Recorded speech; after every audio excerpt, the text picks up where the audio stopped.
The night the city almost forgot how to breathe began with the sound of sirens tearing through rain-soaked streets and a single father standing frozen at a crosswalk, his hand tight around a worn leather leash, his heart heavier than the clouds above. Daniel Harper had learned how quickly life could fall apart, but nothing had prepared him for the moment when gunfire cracked the air like thunder and a police cruiser skidded out of control just yards away from him.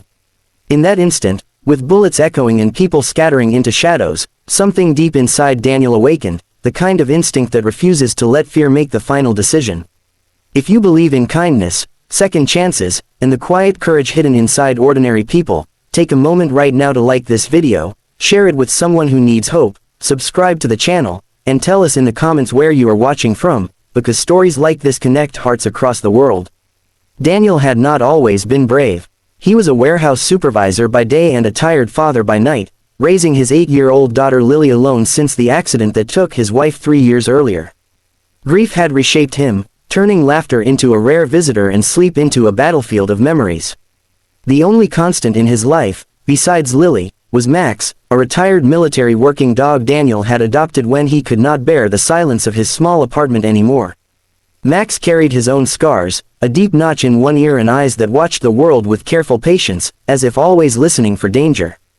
Together, the three of them had built a fragile peace, a routine stitched together by school lunches, late-night homework, and quiet walks that kept Daniel grounded when the weight of responsibility threatened to crush him.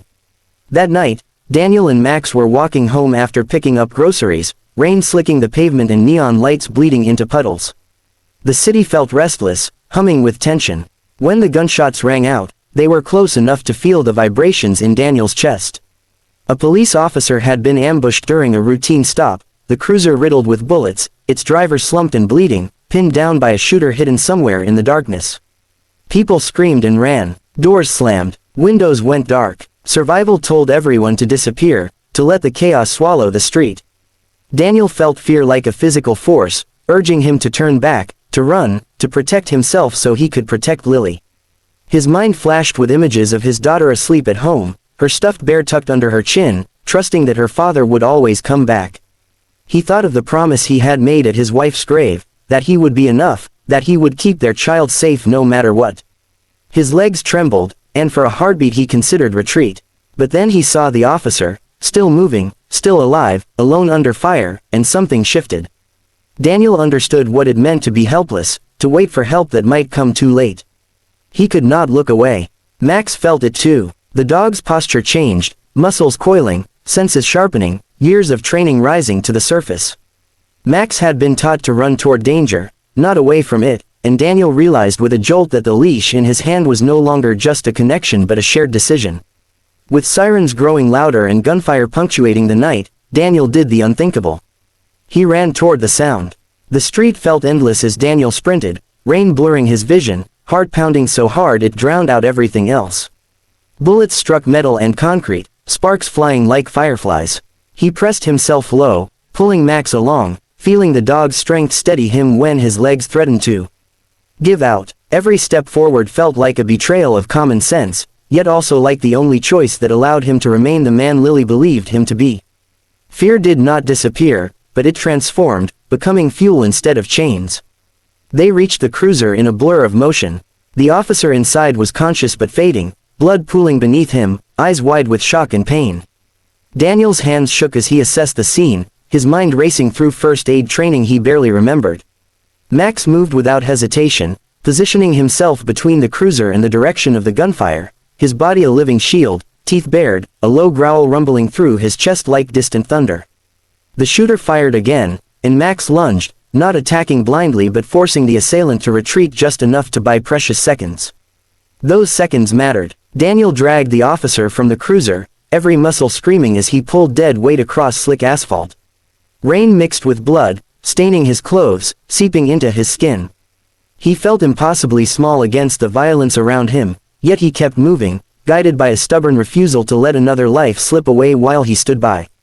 Max stayed close, alert, darting forward when needed, retreating when bullets struck too near, a silent partner executing a mission older than either of them. Backup arrived in a roar of engines and flashing lights, officers flooding the street, weapons raised, voices sharp with urgency. When they saw Daniel, soaked and shaking, holding pressure on a wounded colleague while a battered dog stood guard like a sentry. Disbelief rippled through the line. The shooter fled, swallowed by the maze of alleys, but the damage had been done. And so had the good.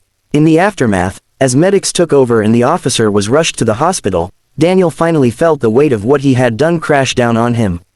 His hands would not stop trembling. His knees buckled, and he sank to the curb, Max pressing against his side, steady and warm. Sirens faded into the distance, replaced by the softer sounds of rain and murmured gratitude. Daniel did not feel like a hero. He felt like a father who had gambled everything and somehow won. News of the incident spread quickly, because stories like this cut through cynicism like light through fog. A single dad, a retired military dog, a split-second decision that defied fear. The police department launched an internal review, expecting to find recklessness, but what they uncovered instead was discipline under pressure and a partnership that had saved a life. The officer Daniel pulled from the cruiser survived surgery. Recovery would be long and painful, but he was alive, and he would get to go home. Daniel tried to return to normal life, but normal had shifted.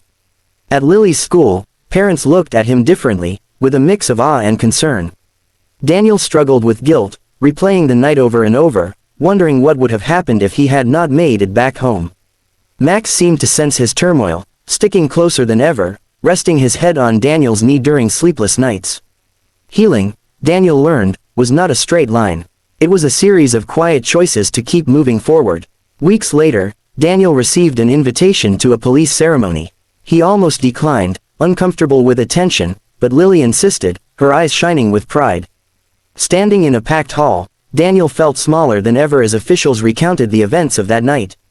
They spoke of courage and selflessness, of a civilian who ran into danger armed with nothing but determination and a dog who remembered his duty when it mattered most. When Daniel's name was called, applause thundered through the room, and Max sat at his side, calm and dignified, as if this too was part of the mission. What shocked the entire police force was not just the bravery but the aftermath. The department announced a new initiative to adopt retired working dogs, inspired by Max's actions. Donations poured in for Daniel's family, easing burdens he had carried alone for years.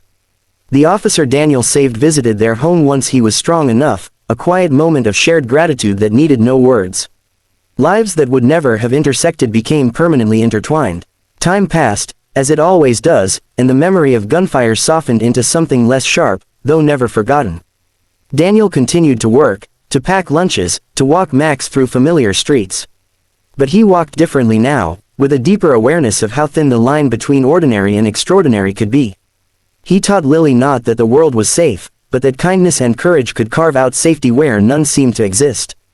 Before the ending, comment and tell us what courage means to you and whether you think you would have made the same choice. Near the end of this story, if it has touched your heart even a little, please like, share, and comment, because your engagement helps stories of hope reach people who desperately need them. On quiet nights, Daniel sometimes stood at the same crosswalk where it all began, listening to the city breathe, Max at his side, Lily's laughter echoing in his memory. He understood now that heroism was not about fearlessness, but about love strong enough to move you forward despite the fear. And somewhere out there, a police officer tucked his own child into bed, alive because a single dad and his dog refused to look away.